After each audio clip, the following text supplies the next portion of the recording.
Good evening, I'm Paula Akana. And I'm Laura Yamada. Well, the teachers union, the school board, and parents groups flatly rejected the governor's newest proposal to end the remaining school furlough days this year. That plan would have made teachers and principals to work without pay on those days. School board chairman Garrett Toguchi called the governor's proposal reckless, and parents rejected the idea of their children's teachers working for free. KTV's 4's Denby Fawcett is here with the latest developments. And Denby, any word yet from the governor? Any concessions at all?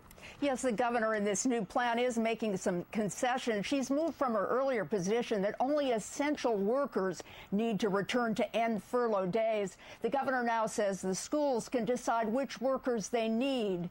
But the governor's plan asks principals and teachers to volunteer to end this year's 3 remaining furloughs volunteering. The school board chairman called the governor's notion of teachers coming in to work for free on this year's 3 remaining furlough days troublesome. To make a statement where you're encouraging people to come back voluntarily, it's kind of haphazard and reckless. I think it would send the wrong message to parents.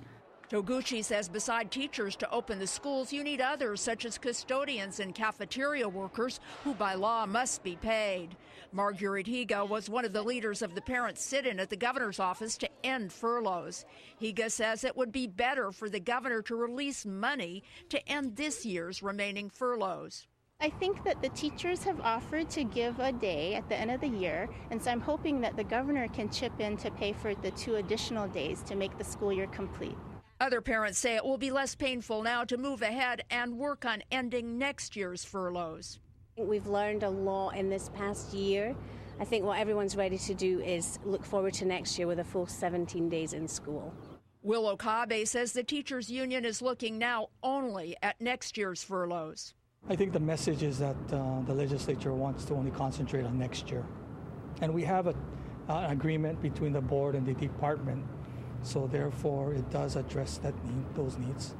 In her statement, the governor offers $57 million to end 11 furlough days next year, with the remaining 6 furlough days ended by teachers giving up their planning days.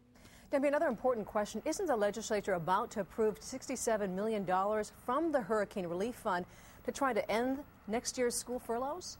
Yes, the legislature is poised Wednesday to approve $67 million from the Hurricane Relief Fund. And the school board and the teachers union say they will urge the governor to approve and release the full $67 million. Back to you. A lot of people trying to make it work. All right, thanks, Denby.